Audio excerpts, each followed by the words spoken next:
Hey everybody, welcome back. Today in this video we're doing a little deeper examination on this ELAC model, this ELAC Vela BS 404.2, and there was definitely some BS in this speaker, and we're going to go over what I found and how I fixed it. And I do have my Cheese City shirt on today. How about that? See the little city made of cheese. There was some cheese in this thing, man. This thing is kind of Cheese City. So we're going to talk about that. Why do I think that? Can I back that up? Is this really that bad? Yeah, it was pretty bad. So this thing first came in, and I, like every speaker, I just set it up and take measurements so we can see what's going on. And there was some significant problems with this thing right away. It's like the drivers were 90 degrees out of phase and the frequency response was really rough. And I kind of use it as an example of things going out the door, speakers being shipped that just have fundamental flaws. Like it's just fundamentally wrong. And I used it in a video with another speaker that I did that was really about teachable moments. Like I really wanted to use it as an example and reach out to my DIY guys and point out fundamental things not to do.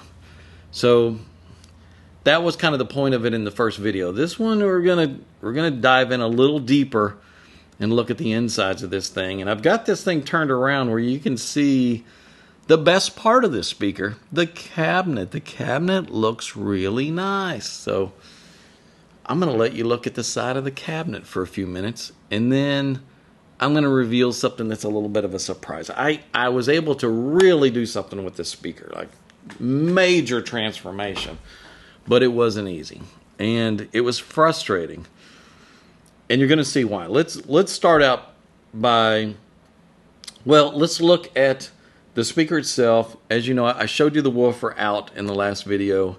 Metal cone, goofy looking cone material on there. It's got some massive ringing and breakup, and so I wasn't happy with that. This little air motion transformer, I'm not happy with it. The way it's made, there's no real rear chamber on this thing, and it won't play down very low.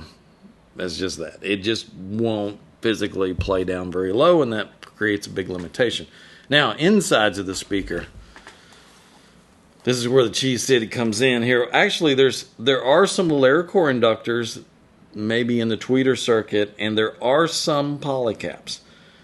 But there's also these little cheap rectangular caps, and the resistors, there's sandcast resistors, and then there's these higher quality resistors in the tweeter circuit, but the higher quality ones have steel end caps on them. It's like, come on, man, you didn't really even step up from the sandcast resistors. They have less steel in them than these resistors. It's like, man. And of course there's an iron core inductor in the woofer circuit. It's like, you want to muddy up the vocals, just put a little iron core inductor on there for the woofer to have to play through. And then on the bonding posts on the back, I mean, if you look at the back, you think, oh wow, look at those bonding posts, man, this big connector on them and everything. Oh, it looks real good, man. And then you get on the other side and realize there's just steel nuts on this thing. And there's a couple of resistors that are right on the circuit, and they've got steel end caps. It's like, come on, fundamentals, get the steel out of the path. Come on, this is 101 here. Get the steel parts out of the signal path. Come on, Cheese City stuff here. The cabinet's pretty. Did I mention that? The cabinet is really pretty. $3,800, I think, is what these sell for. So I'm not sure what you're really getting for $3,800. This was not engineered very well. It didn't work. It doesn't have really high-end parts in there or anything. There's nothing there for $3,800. I mean, I hate to say it, and I never really say this in a video, but if you don't own this speaker and you're searching for speakers, don't put this on your list. It was not designed very well. And we're going to go over that right now. We're going to look at the frequency response. We're going to talk about why I hated this speaker. So looking at the on-axis response, we notice it's pretty rough. The woofer kind of crowns up there in the upper mid, and then as it drops off to the tweeter, it's crossing at a high frequency there, and there is a little knee in the woofer's response, and then it drops down. There is a breakup right there. There is a group of, like, a ringing peak right there, and they pulled it down a little, but not very much. And then if you look at the crossover response, you'll notice the tweeter, that tweeter just won't play down any lower, not and keep a reasonable response. If you let it play down lower, it dropped right there where it's falling at 3,000. It drops, and then it comes up, and then there's a knee that's just a little hump, and then it drops again. There's no usable output beyond that. In fact, let's look at the measured frequency responses I took of just the raw drivers by themselves. If you look at the tweeter's response, you notice it's a little higher than the woofer's response. Down to about 3,000, it's usable. It's lumpy, but it's usable. And then it just drops, and then it comes right back up. There's that knee, and then it drops again. The woofer's response, the same way. It's usable up to about 2,000 hertz, maybe. You know, you really can't use it beyond that at all. Then you see it come up, and there's a peak that centers around 2,800 hertz. That's right there where it's got to cross to the tweeter, because the tweeter can't really cross below 3,000. And there's that peak in the woofer's response just right there. And if we look at the spectral decay, and you'll notice that right there in that crossover region, there's that woofer's little peak right there. There's that little hump, and you can see a little bit of stored energy there. They pulled it down some, but it's still there. It's like, man, it's still there. It's like these drivers don't reach each other. They just don't. And it's a mess. It's like somebody in the engineering department should have looked at this and said, these drivers can't be used with each other. They don't reach each other. This won't work. Start over. Let's re-examine this whole model. But they didn't. So looking at the horizontal off-axis, you can see it drops off pretty linearly, but there's still that big hole there in the crossover region where they didn't sum. They were 90 degrees out of phase, so no summing of where the drivers cross. Vertical off-axis, you can see as you start moving up vertically that drivers become a little more out of phase and they start to create a little bit of a dip. Looking at the impedance curve, it drops to 3.4 ohms. It's a little imbalanced from tweeter end to woofer end, but I mean, that's the least of the concerns on this thing. So looking at let's look at the measurements of just the raw drivers. This is what I really struggled with. It's like, I knew there's just no way I can bring that woofer level up any higher. It's like, I got to get it rolled off more steeply and get that ringing out of it, because the ringing is audible. That is a clear audible problem, and the louder you play it, the worse it gets. So I tried to work with the tweeter's response to let it get down a little lower. I know there's that little dip, and then there's a knee, and so I tried some tricks to bypass the resistive load with a narrow band bypass to try and fill that dipped area, but it just didn't work. And by the time I got some stuff on it to where I thought, okay, like I'm really forcing that tweeter to play down lower than it needs to, and then I look at the two summing, and they did the same thing that it did with the original crossover they had on it. There was like, it didn't sum at all. It was 90 degrees out of phase. So I thought, okay, I can see why they're struggling with this. I can understand why they didn't really come up with a solution, but I can't understand why they threw it out there that way.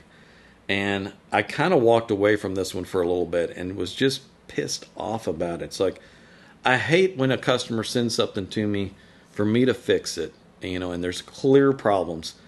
I hate to just hand it back to them and say, you're screwed. I can't fix this. And every now and then I'll have to tell a customer, it's really not worth me fixing it. The amount of parts I have to put on something, and all that I've got to do to it to overcome these problems, spend the same amount of money and just build an Encore kit that we offer. Build one of our X Series models for the same money and just blow right past it. Just get a whole lot better performance with good quality drivers with a few parts in the signal path, instead of me putting a lot of parts in the signal path and trying to fix something. Sometimes that's the answer, but I hated it. It's $3,800 a pair, and they got a pretty cabinet. I just hated to quit on this one, and I walked away from it from a little bit, and I knew that there's just no way I'm going to get this thing to work. Those drivers are just not going to reach each other. I thought really what would fix it if it had a really good dome tweeter in there that would just play down low. And I knew our big T26SG, it's a top level dome tweeter that we put in everything. I knew there's no way it's going to fit in this hole. It's a big tweeter.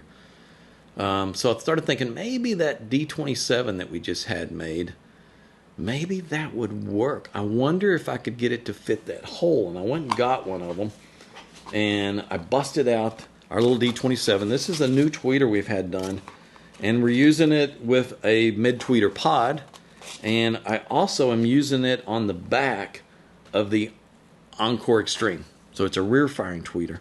So it's a really good quality dome tweeter, low FS, high sensitivity, plays down really low. It's got a little neodymium motor on it and a little air chamber that's damped really well.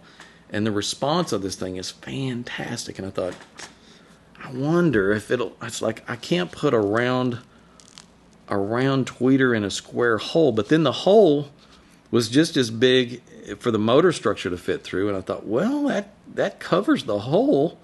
It doesn't really leave much gasket material around it, but it covers the hole. I thought, well, if you use the original gasket off of this and put on it, this touches it all the way around just about right. It'll kind of fill that hole. It's like if there's enough to hold it, but there really wasn't enough there to screw any screws into it. But then there's a ring that fits over this that actually screws over and fills the hole, and that's bigger than this. And I thought, well, I wonder if that would work. And then, so I set it on it, set it in the hole, fits the hole just fine. And I did this. Like, I put our tweeter in there, and that little ring that goes over it fit over it just perfectly. The thickness was just right, and it held it right in place. Hot damn, man, that tweeter looks like it should go in there. Like, let's shoot a frequency response of this thing in this little ring and see what it does. So it did. Let's look at the frequency response of our little tweeter. Let's throw that up. In fact, let's throw our frequency response of our little tweeter in there. Notice how nice and smooth it is. It's got a little bit of a rising response because this is acting like a waveguide, and it's increasing its low frequency output. But it's not really causing throat cancellation and causing it any issues down here because it was kind of made with this original curve as part of the design. So it worked out really well. So I don't mind a little bit of a rising response. I can put a cap on there and just pull that right down. So look at that compared to the frequency response of the tweeter and woofer that were together on this thing. And you can see, like, oh, heck yeah, that could be something to work with right there. And so it was really simple. I did a first order filter on this with an L pad, basically, and the first resistor, I bypassed it with a little notch filter to kind of start the roll a little bit and to make it a perfect roll-off. And let's look at the frequency response that I made, the whole crossover, with our little tweeter in there with that woofer. So it solved a lot of problems. So now that woofer don't have to play up into its breakup region. It's like, man, I can put a crossover on, a simple crossover, and just pull that woofer's response out of it. And our little tweeter just played right on out there to it and just rolled off just perfectly. I thought, oh man, this is good.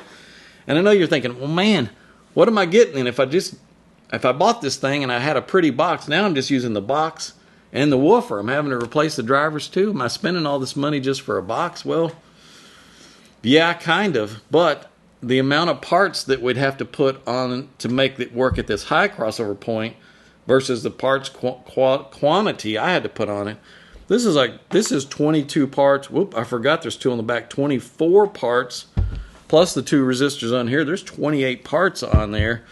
And on the crossover that I built for it is 1, 2, 3, 4, 5, 6, 7, 8, 9, 10, 11 parts plus 3 parts in a impedance equalization trap. So half as many parts. So it's even buying our tweeter, it's still cheaper to buy our tweeter and put half as many parts on there is just to try and upgrade the parts quality on what they put on. It's like you save money by having to use less parts. So sometimes it's better to put your engineering and your development into the drivers and not have to put a crap load of parts on there trying to correct that stuff. So that worked out super, super well, man. I'm just so pleased with what happened. Now, also, because it's crossing at a low crossover point, those wavelengths are a lot longer. So as you move up or down, the phase rotation is a whole lot less than if it's crossing at 3,000 hertz. I mean, the wavelengths are twice as long. So the same movement is only half the phase rotation. So let's look at the vertical off axis of this one. In fact, let's compare it to the vertical off axis of the original and now the vertical off axis with our tweeter and that low crossover point. And yes, our tweeter can cross that low all day long, no problem, easy, no issues. It's got a low FS, got high sensitivity, so we're pulling a lot of power out of it. That's a piece of cake. Look at the difference in the vertical off axis. That means you're maintaining an even response. Even if you stand up, sit down, move around, it's the same response. So looking at the horizontal off axis, same thing. We're looking at really smooth response. Let's look at the original horizontal off axis and the horizontal off axis that we're achieving with our tweeter in there. I mean, it's almost just dropping off linearly. It's just a flat line. So you get about 30 to 40 degrees off axis. It's still a little proud in the 2 to 3,000 range there, but overall, man, it's dropping off really smooth. Like, oh man, that's butter right there. That's perfect. You can't ask for better response than that. I mean, that's going to give you a balanced in-room response, whereas this thing before was a jacked up mess that the drivers weren't in phase. Now you're going to hear things arriving where they're supposed to be in the sound stage. Things are not delayed in time and shifted and messed up in the time domain. Time domain is correct with these things. Let's look at the crossover again. Let's look at the original crossover, and then let's look at the new crossover response with our tweeter. Notice how they roll into each other, how they sum flat. That's the way it's supposed to. If they're 90 degrees out of phase, they don't sum at all, so they follow the same path. If they're 180 degrees out of phase, they create a big dip there that could be 15 dB down where they're out of phase. So notice the way I've got this design that's perfectly in phase. It's like, oh, loving this. And let's look at the original frequency response and our best on-axis frequency response, which, by the way, was taken at about this height right here. So ear level, right about the top of the box, that was the flattest response. Night and day difference. Huge difference. And I guarantee you, the resolution and detail level in this little dome tweeter is going to be better than this air motion transformer, especially down low. This thing's playing a full octave lower, whereas before the woofer was having to play up to those levels. And it's like comparing this to the woofer is what the real comparison is. This is much faster and cleaner than the woofer. And I'll give you an example. Let's look at the original spectral decay, and then let's look at the spectral decay now that I've added our tweeter. Notice it's night and day difference. Look at that smooth spectral decay. That's perfect. You see it play, and then it immediately just drops. There's hardly any stored energy there. I mean, a few little traces way down low, that's fine. That looks great. I mean, the original wasn't too bad, but there's ringing there. There's breakup there that's not supposed to be there. So overall, this thing came out fantastic. Let's look at the original impedance response. And then our impedance response, notice the original, it dropped down to 3.4 ohms. With the new crossover, we're only dropping down to 3.9 ohms. We saved this one. We saved it, man. This one turned out really, really well. These tweeters are not stupid expensive either. They're only $49 a piece. And I guarantee you there's $100 extra worth of parts eaten up in a hurry when you have to start correcting this stuff and putting in lots of parts. So came out cheaper by swapping the driver out, I guarantee you. And it worked. There was just no way I could make it work with this tweeter. So overall, this thing came out really well. So if you were one of the unfortunate people who spent big money on this speaker, and you're like the guy who owned it and sent it to me, you're like, I don't know, like, yeah, that didn't work out too well. Whoever did the engineering just didn't do it. By the way, which was not Andrew Jones. In the first video, I said, when I looked at this, I thought, I know they hired Andrew Jones to do a lot of their design work, and that's what really gave them a big name here in the U.S. And when I looked at this one, I thought, I don't think this is Andrew's work. I've seen Andrew's work, and he doesn't do stuff like this. And in that thread, somebody posted something about Andrew did this or that, and he came in and he told which speakers he actually did some design work for that had one of these tweeters, which model he worked on, and that was it. In other words, he was saying, in so many words, I didn't do it. It wasn't me. That wasn't my work. And so I was right. I knew this could not be his work. And so whoever did the design work on this, maybe you guys over there in Germany who worked on this, I kind of have to give you guys an F on this one. And I hope you go back to the drawing board and relook at this thing and think, yeah, Danny was right on this one. We really didn't provide a $3,800 speaker in this. This missed the mark. I mean, if you're going to play at that price point, you shouldn't have ferrous material in the signal path. You shouldn't have an iron core inductor on the woofer. You should have drivers that reach each other in range. You should have drivers that cross over to each other and sum properly. You should have drivers that don't have ringing and breakup that are where they're playing into those ranges. I mean, you should do a better job than that. So I'm a little hard on the guys on this one, but for good reason. It missed the mark. I was frustrated with it. And I'm tickled to death I was able to save it with our tweeter. I think once you guys implement what we've done into this thing, you're going to be really surprised at how much better it sounds. And I'm going to tell you this too, you're going to have to get a little crafty with mounting these things in there. There's a big port that goes right through the back of this thing. It opens out the bottom. So there's about this much space between the port and the woofer. You could probably get the woofer circuit mounted there. And this whole thing was mounted on the upper panel. Like this was mounted to the top of the box.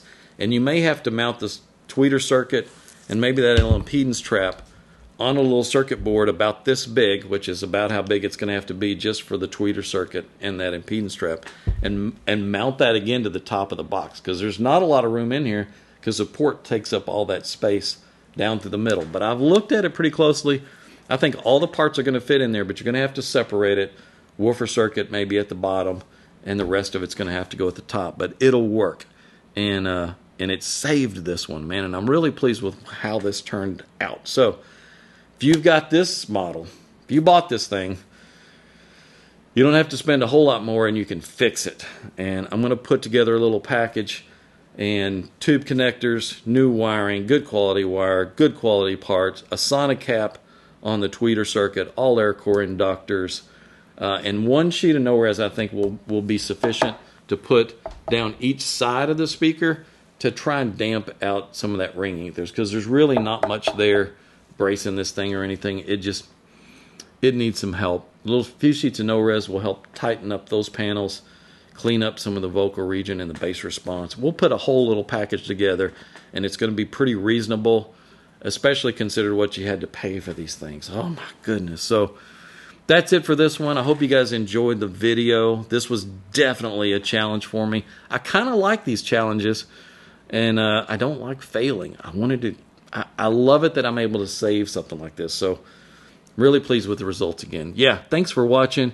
Subscribe to our channel if you haven't. I'm going to try to get our subscribers up to 100,000 maybe early part of next year if you guys will keep subscribing. Thank you everyone for watching. See you in the next video.